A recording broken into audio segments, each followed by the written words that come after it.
Hi everyone, I think we're live.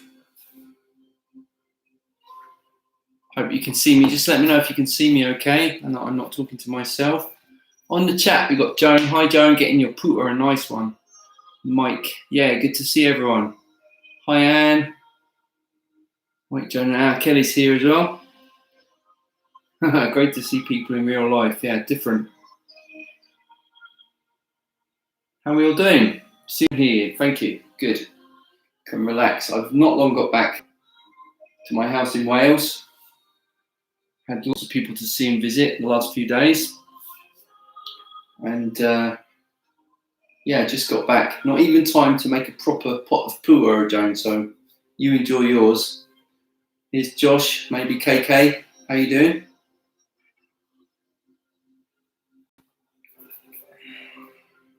Hope you're all enjoying the lessons. Those of you that saw me live this weekend and those of you that on the Learning on the Academy. And this week's nuggets were kind of pre-recorded because I didn't have opportunity to do them live this week. How did that work for everyone? I thought of doing them as a premiere so you guys could still chat and say hello in the comments. Did that work? Milking purity. No, I didn't read that. I can't read that. Don't tell me that. I can't read that.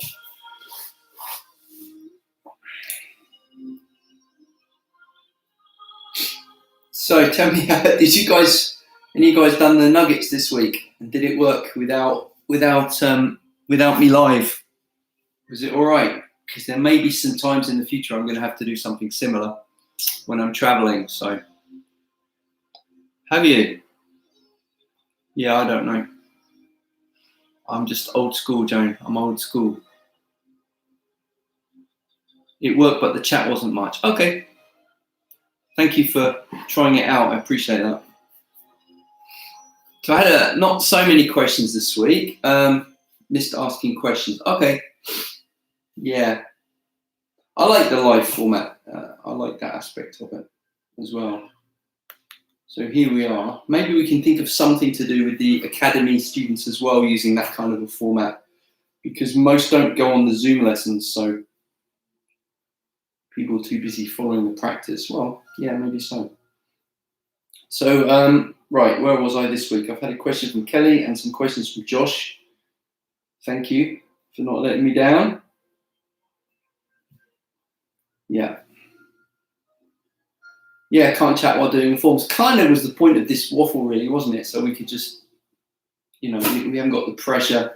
Because when I start going off on a waffle in practice, people, you know, if they're warmed up, and it's not always appropriate. So this is a good chance for us once a week to do Q&A,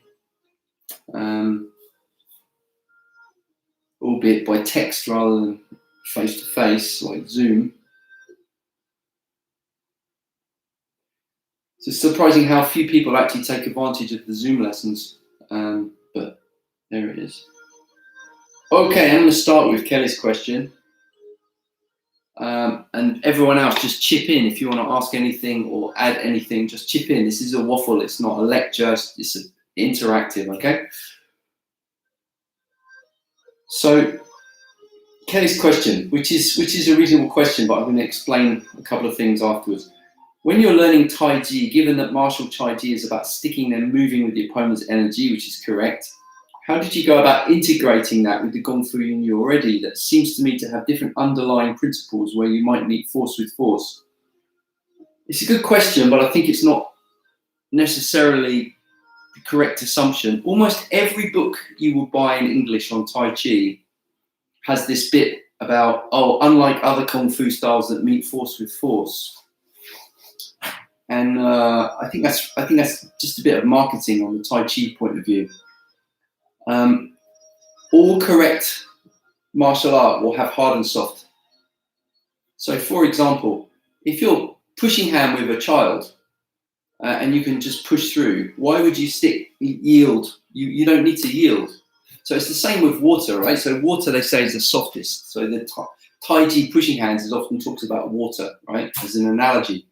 So if you have water and it comes down and it hits something hard like a rock, it will flow around it and then it will continue. But if it hits something soft, it will go through it. It doesn't say, oh, I must always go around it. So the skill in martial art is knowing when to go through, when to go around. And in the southern styles of Kung Fu, they call that 𝐒𝐻, 𝐿𝐻, which means soft bridge and hard bridge. And it's exactly the same, And I'll tell you some stories about that. So the fellow that invented or choreographed the 24 forms, which was 𝐿𝐿𝐷𝐷𝐷𝐷, his uncle Liu Lin was the guy who was the, he's in the photos for the 88 posture form. He's a strong guy, but Tai Chi very, very high level. And so there was one guy that was pushing, and so he was pushing with 𝐿𝐷𝐷𝐷𝐷, who was a smaller guy and very skillful, very good at like, yielding and sticking and so on. And this is the story I heard from 𝐿𝐷𝐷𝐷𝐷's disciple. Okay, so the story as I heard it was that he was pushing hands with a guy, and the guy was pushing, and 𝐿𝐷𝐷𝐷𝐷 was skillfully neutralizing, sticking, and then pushed him. And the guy said, "Oh, your skill is very, very high. It's much, much higher than your uncle."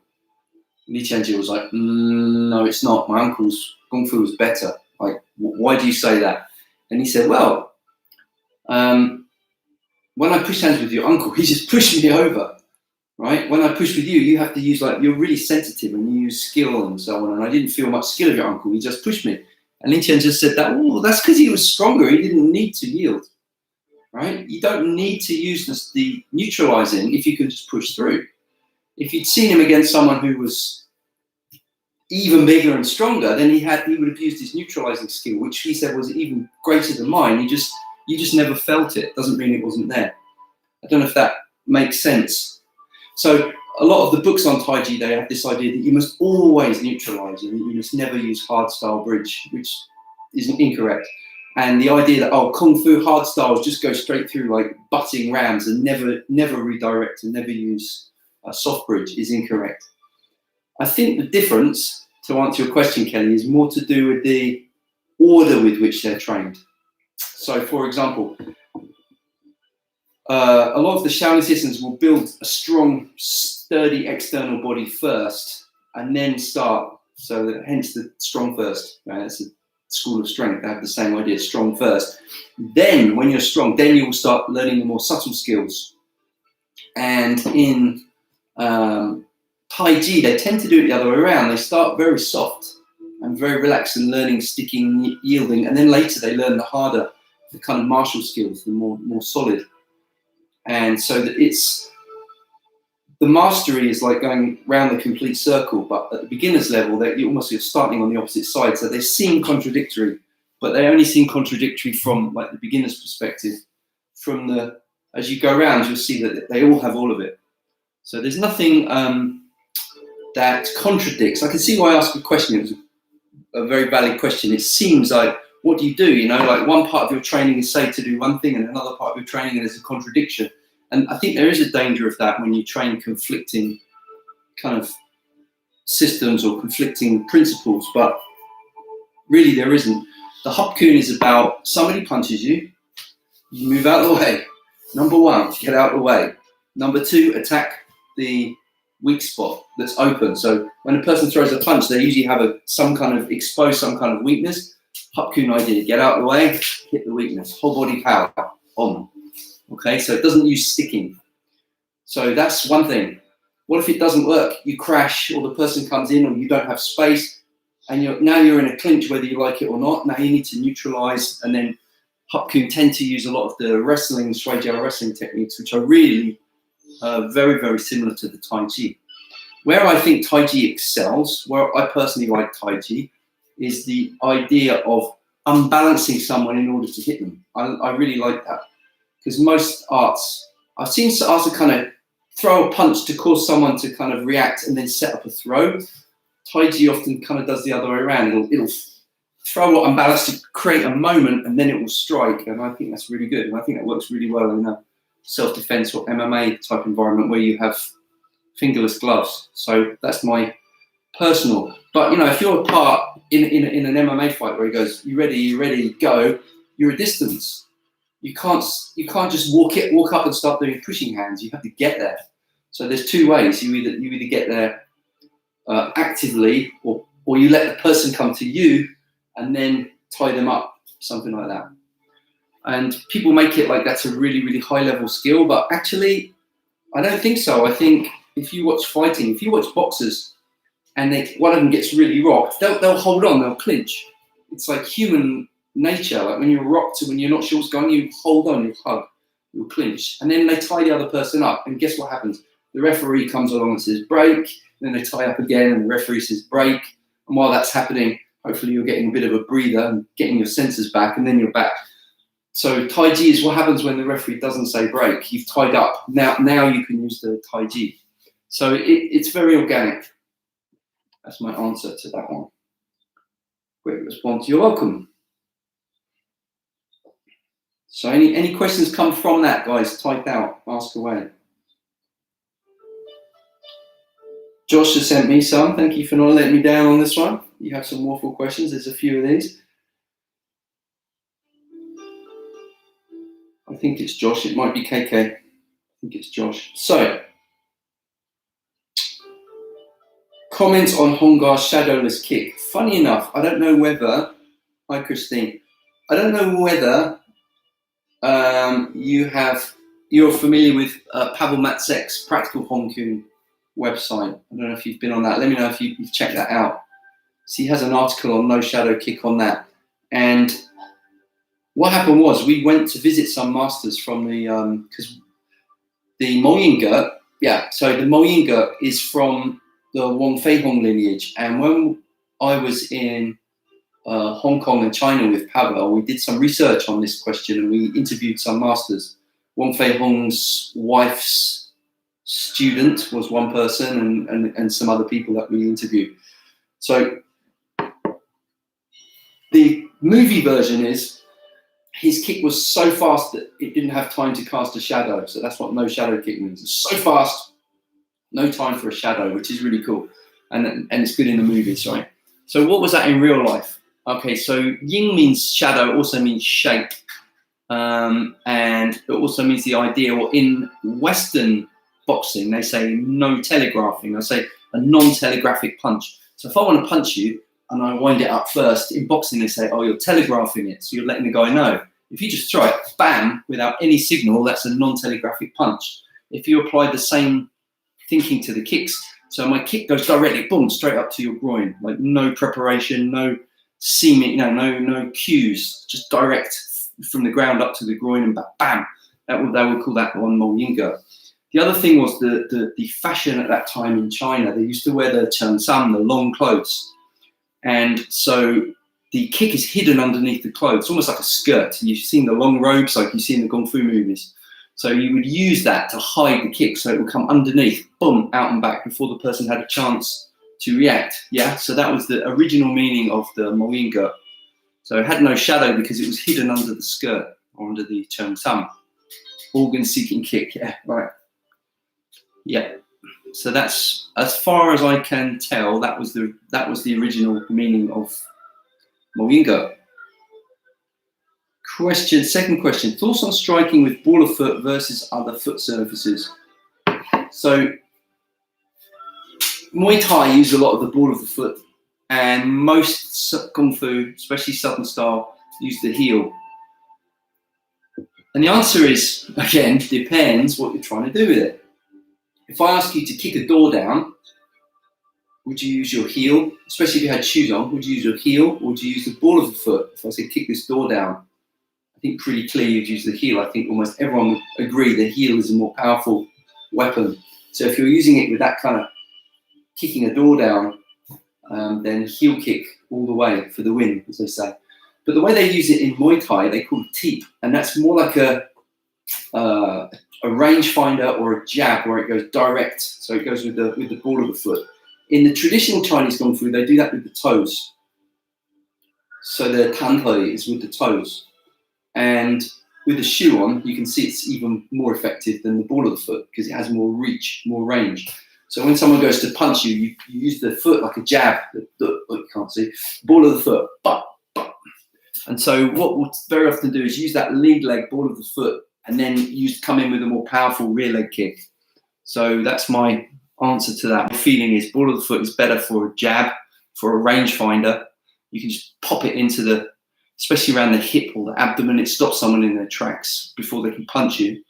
Ball of the foot is better, but if you want destructive power, like say kicking a door down, they call 𝐒𝐻𝐚𝐧𝐽, which is the heel kick. 𝐒𝐻𝐚𝐧𝐽 means, literally it means heart penetrating kick. But some in this case also means the middle, the center. So it just means comes right down the middle, goes straight through. So 𝐒𝐻𝐚𝐧𝐽, that's that one.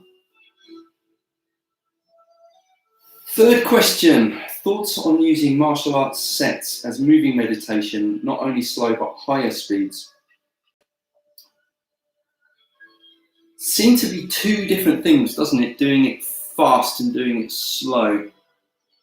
When you're doing it slow, it's more of a kind of mindfulness of the movement itself. So you're sort of, like you're getting into the sense of the energy, the connectivity, the internal and external, the breathing, so on, and then you get into that, just like, so that's Tai Chi, right, when you do Tai Chi. So then the question is, what about fast movements as mindfulness or as meditation? And absolutely right, I think runners do it, jugglers do it, even educated fleas do it, apparently. Runners, jugglers, anything where you're doing a fast, repetitive movement and you go into kind of a meditative state. So that could be even just punching on a bag, bum, bum, bum, bum, bum, and then it becomes like a rhythm, and then that can become a meditation. Say running, people that do marathon running, like there's a group of monks, they call them the marathon monks in Tibet, and they just run as a meditation. It doesn't have to be slow walking. So it can be running, but it's the beat, it's the rhythm. The mind goes into a kind of a state where it's absorbed into the rhythm. That's a little different though to the meditation I practice, but I can see what that means. I've also been in so let's put it this way: when you know a set very, very well, you kind of almost go into autopilot, and that's a danger, because when you do autopilot, you can do it kind of mindlessly rather than mindfully. But what happens is your conscious mind's free of having to remember the next movement. And that's good and bad. It's bad because you can end up doing it like too casual. You need to be absorbed into it. But it's good because you can get into a flow state better. So I don't know if that answers the question, but that's how it seems to me. Shaolin monks say that they're practicing their sets is akin to chanting sutras, like Buddhist monks will chant, repetitive chanting, almost to go into a kind of a trance state, whereas the Shaolin monks say our forms will get the same effect. And I think that's only true when you get to a point where you can do it really, really autopilot. You're not having to think about the next movement. You can use it as that kind of a practice.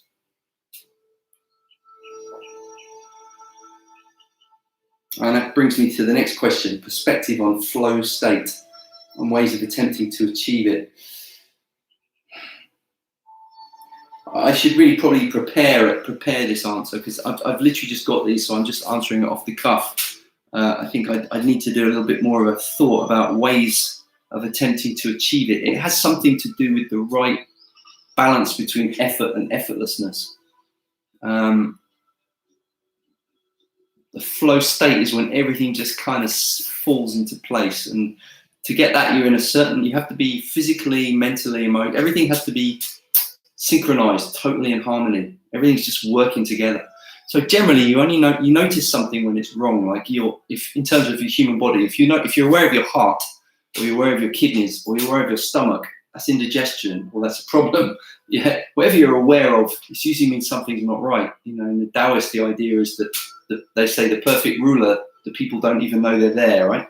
So like the worst rulers rule with fear, the better ones rule with love, but the best, nobody knows they're there.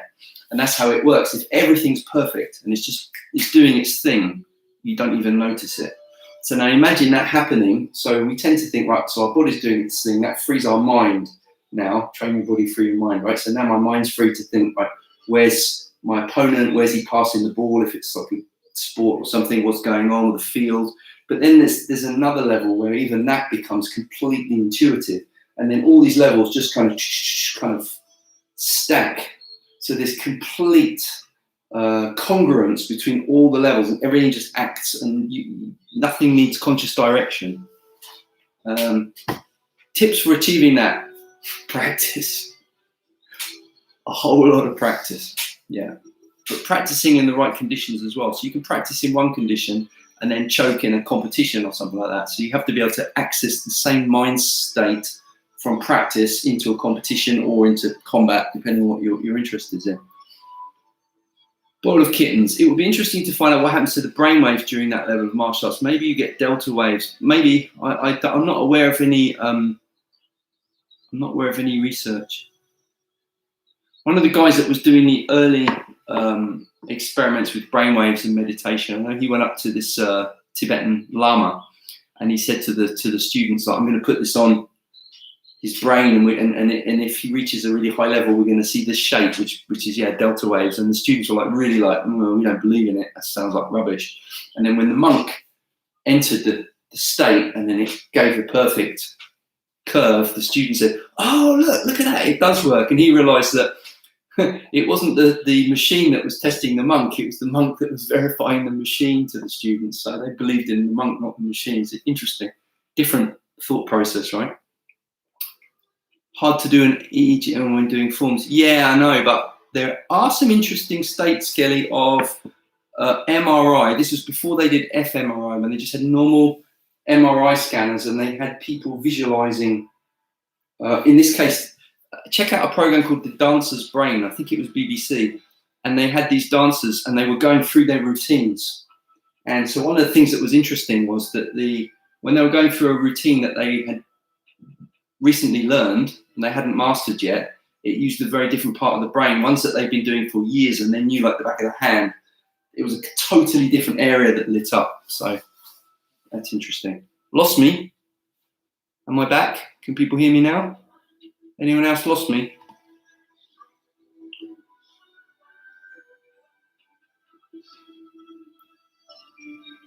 So I'm not going to go with the fifth question for now. Josh, I'll talk to you about that another time. Yeah, so you didn't lose me. Okay, got as far as one of the things that is interesting. And there's another thing.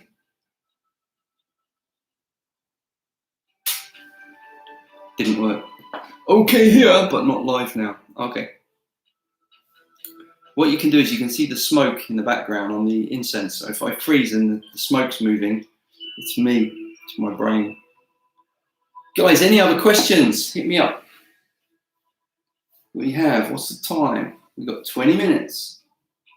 I skipped ahead to live, so you missed the big secret. Okay, here too. Good.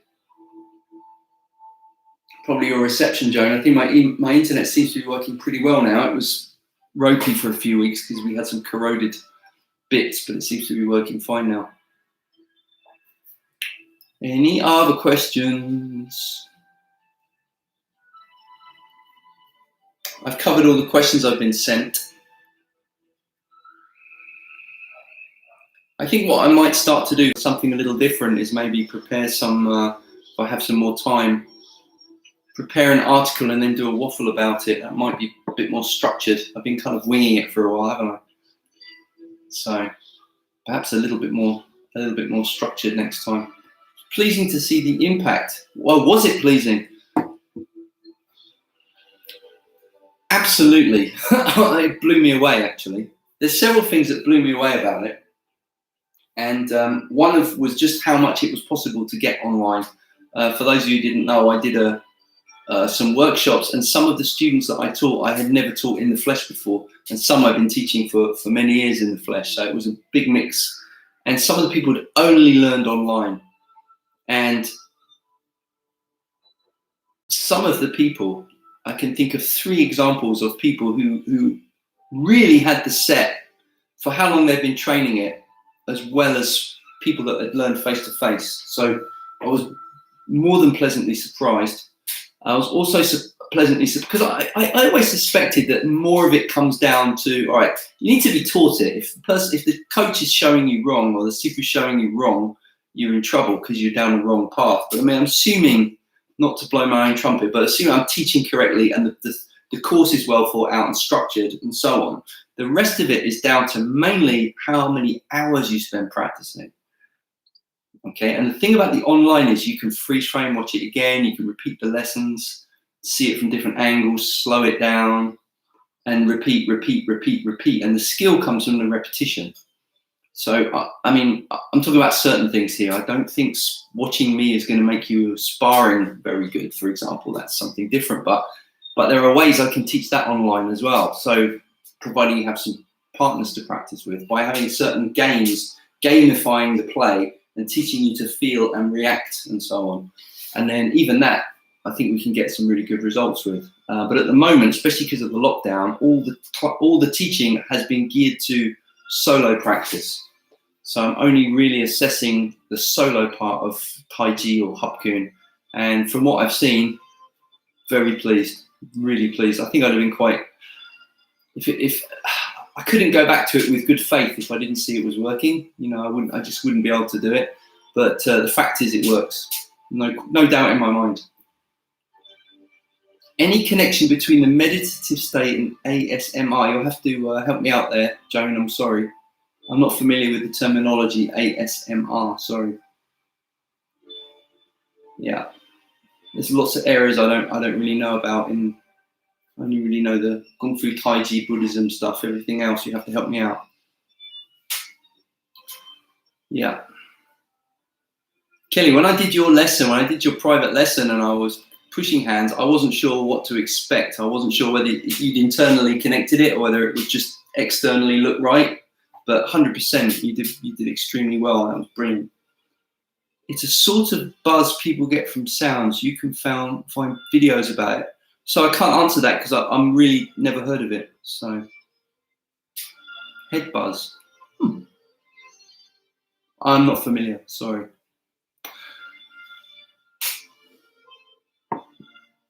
I think one thing about the meditative state, though, that a lot of people do the meditative state or do some kind of meditation practice in order to achieve some kind of state or buzz or good feeling, and almost like a kind of a, you know, taking a drug or something. They want an experience. And I think the thing that really characterizes the meditative state is the loss of a sense of self. So if you're chasing an experience, you're reinforcing the thing that you're actually trying to get away from in meditation. So there is a sense in which, I'm not a spiritual teacher, so I'm just sharing this for interest, but there's a sense in which truly meditation has no purpose. And when you go to a Zen master and you say, I've had this mystical, amazing experience, he would say, let it go. And if you say, I've had this horrible, like awful, terrible, gut-wrenching experience, you say, let it go. So the idea being that it's attachment to forms or sensations, or you're just coming back to the awareness, just to the moment. So ultimately, I think the meditative state isn't any kind of an experience, because you're losing the experience, or if that makes sense. There's nobody to have the experience, because in order to have an experience, you have to have a self, which is the creation of thought, which is in Buddhist term delusion. So there you go. So if you want a good experience, watch a movie. It's called tinnitus, says Mike. Perhaps not what she was getting at, but perhaps. I had no idea what happened. Yeah, well, it was excellent. No, Mike, it's not tinnitus. You become the experience. So we can say you become the experience, or we can also say that the self that you thought was separate from the experience was just another part of the experience. So the delusion that there's the separate self from the experience. So self is just another generation of thought, and you know, the experience is not, the experiencer is not the thought. So that's what happens in meditation. But you can't really say much about it because it's like it's more thought again. Yeah. But I'm not trying to sound mystical, because it can even, it is what it is. Any other questions? So, yeah, I could do with some nice pu'er tea. This is just a quick cuppa that I made in a cup.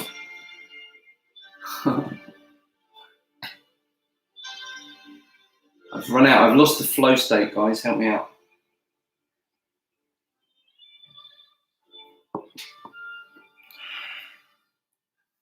So in meditation, you have mugful, good. In meditation, you have the idea of the posture. So the only thing you can really teach is the physical form of it, which is, I was going to say the least important part, but actually it's all one. So basically the spine is straight, the crown of the head is lifted up, the chin is drawn in. So the ear has to be in line with the shoulders, so you're not going forwards or backwards. Ear in line with the shoulders, nose in line with the navel. So back is straight, crown is lifted, hands usually like this, resting in the lap. Usually sit on a cushion so that your hips are higher than your knees. And you can do there are various half lotus, full lotus, and various kind of postures with the legs. But the most important thing is the straight back.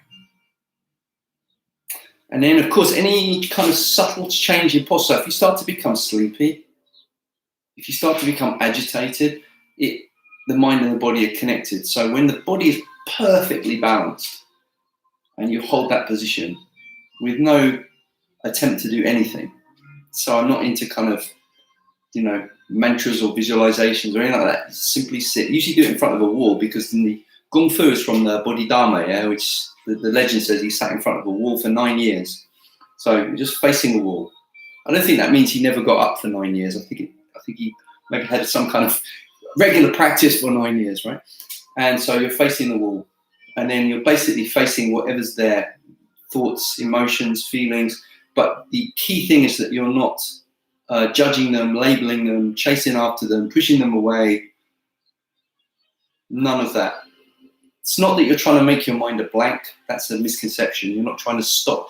You're not trying to stop thinking, because that's just thinking, trying to stop thinking. You're just allowing this thing to run, but you're staying in that center position. And that's the practice. That's the whole practice. Okay. Apparently it's probiotic. Not sure I believe that. Oh, pu'er tea, is it? Not sure. Matteo. No questions here, but I have to say that Saturday was amazing and time just flew by. I missed that kind of training. Thank you for doing it. It was so nice seeing everyone. Yeah, it was lovely to see you too, Matteo. It was great. Yeah, time did fly by, didn't it? I agree. Just like that. Do you mean prebiotic? I don't know. I don't know these. Sorry. This is above my pay grade. I'm interested though, guys. Carry on chatting. I'd like to learn. I think I've seen a photo of you sitting against the wall. Yeah, possibly. Possibly. It's not going to sell many videos though, is it? It's like the least interesting, least sexy thing ever. You do something like tiger claws or some Tai Chi sword, and you just say, just sit here, and that's it. Everyone wants a bit more than that. But of course, what is it that wants more than that? That's the root of suffering, the root of delusion. So when you cut that off, you're happy, but you don't sell many videos. With the meditation you described, did you find early on that you were distracted by the body a lot? I'm not sure what you mean, distracted by the body. Do you mean like sensations in the body taking the mind? So if there's a certain state in the body, I don't know, even like a pain in the shoulder or something like that. I mean, one of the reasons, this is a good question, because one of the theories that Kung Fu was developed wasn't so that later on it was self-defense, right? The monks to defend themselves. But the first reason that Kung Fu was developed was to stretch and open all of the meridians so that you could sit for a long period of time comfortably and not be distracted by the body. Focus on staying in the posture. Yeah, so you have to build that up, just like it's a Kung Fu. It's a Kung Fu like anything else. The ability to sit for an hour absolutely still, unmoving, is Kung Fu. And there's no way a person who's not practiced could just say, right, sit there, don't move for an hour. That would be like torture. But you'd be surprised with regular practice and gradually extending it. I personally only do like short practices. I'm not like, I'm not a monk, but I will sit for about 20 minutes a day. But I think it's probably a good idea periodically to do longer practices, like go into nature. Or, it might be good to do it with a guide, a proper meditation teacher. But beware, there's so much stuff out there that can mislead you, so please be careful. But with a proper teacher, a more intensive practice to kind of get you to a point, it can build up a lot of momentum. Then when you come back, your daily practice is much better. Do you think it's best to meditate in the morning? Probably. I mean, the different teachers have different ideas. I think it's I guess what works for you. I personally do morning. There's also a good argument for doing a longer meditation in the morning and a shorter meditation at night as well. That can work. But I think the most important, rather than another time in the day, I think maybe get into a habit. So probably morning is good. Most practices will recommend, say, a long meditation in the morning, a short one in the afternoon, or in the evening before bed, rather. And then if you're on a more intensive retreat, you might sit an hour in the morning, hour in the afternoon, hour in the evening. That's pretty heavy. But that will be after you've built up for a long time.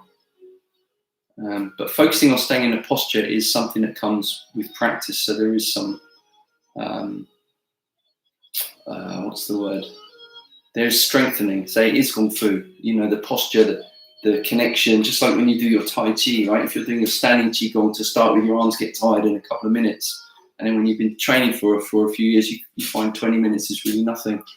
So it's more of a mind, but the mind-body is connected. So the mind's distracted, the body's tense, but then when you relax the body, the mind calms down. Same if you start to slump and get sleepy, if you correct the posture, the mind will correct, and vice versa. So the two, obviously the idea is ultimately that there's no distinction, it's the same thing. So Buddhism's interesting because it's not a philosophy of like idealism where they say, oh, everything's in the mind, like the Matrix, it's all just in the mind. That's not, and the opposite one, which is like materialism, like science that says, well, mind is just an illusion or something created by the brain.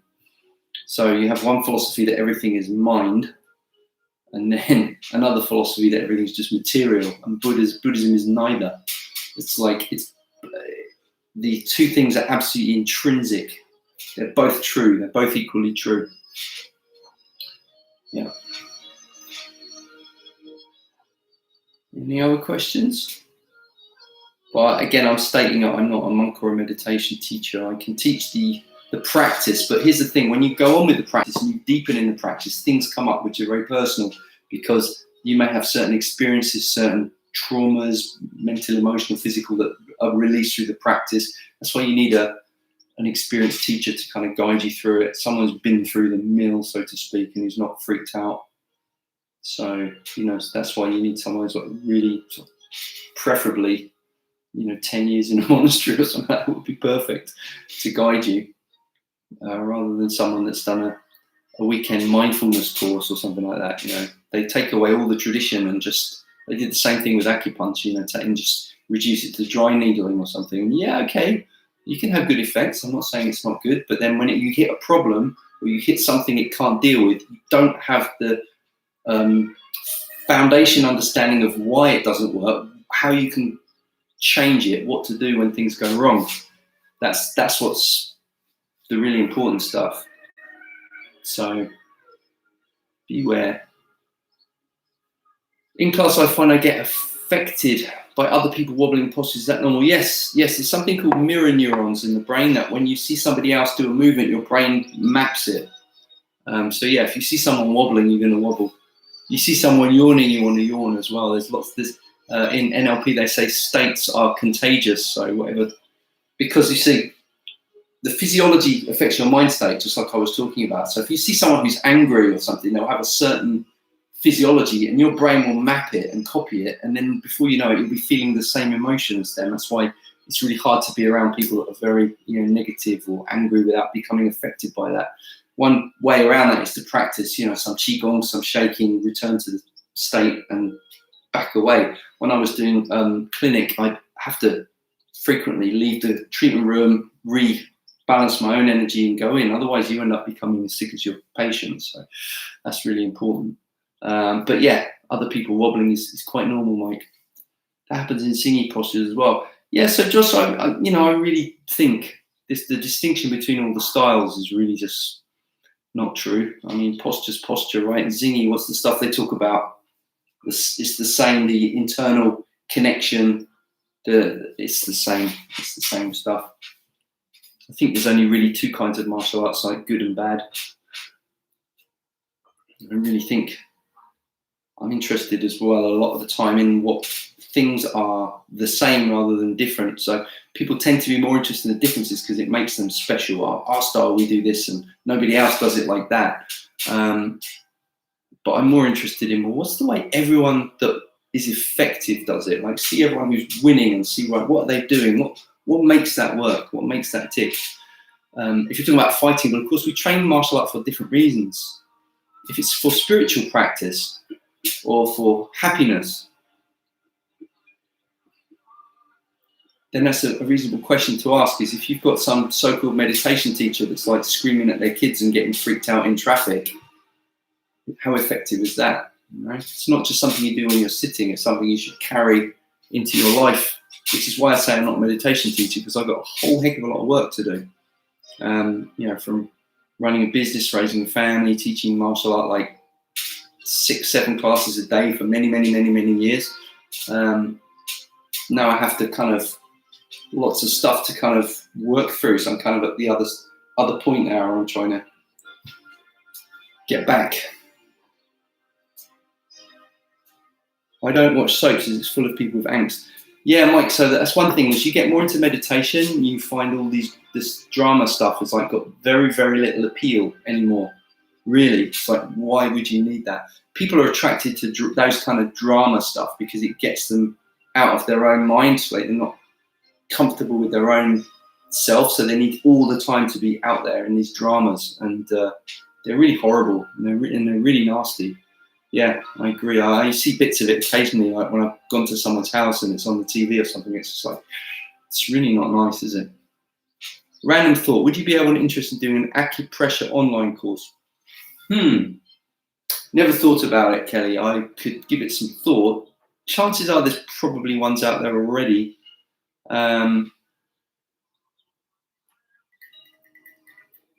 If I were to do something like that, it would be as from the point of view of self-acupressure and sharing knowledge. It wouldn't be any kind of a diploma as a practitioner's diploma or anything like that.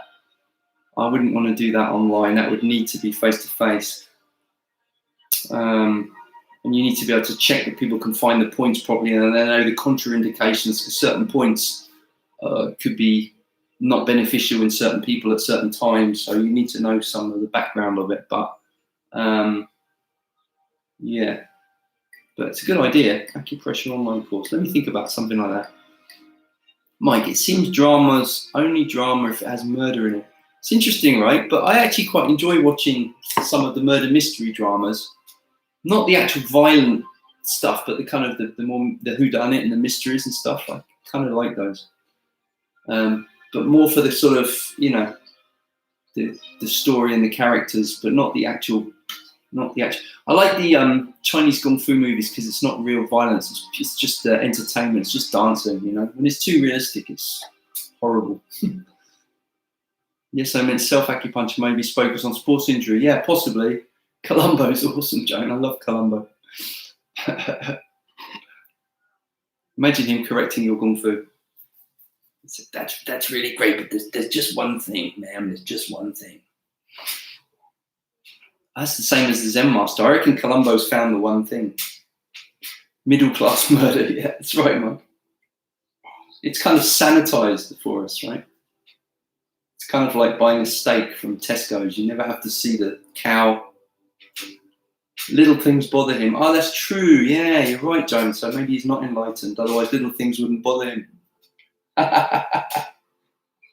Thank you.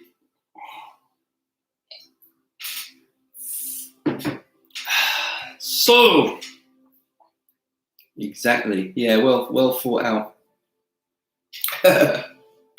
Little things bother him. Nice one, Joan. Right, so we have time. That's 45 minutes. Thanks, guys. We got the flow state. We lost the flow state. We got the flow state back again. So tomorrow for the Academy members is our Zoom lesson. if you're an Academy member. It's Zoom tomorrow. Oh, thanks, Fujao, Josh KK.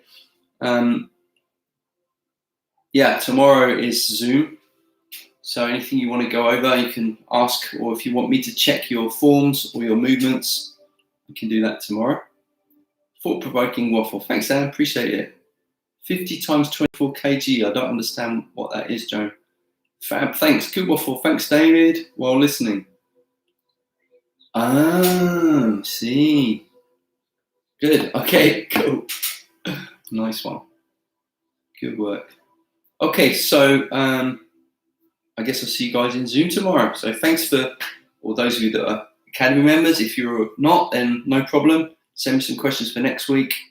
Tai Chi Nugget on Monday. Thank you. Thanks very much. Thanks, Christine, as well. Thanks, Mike. Join again.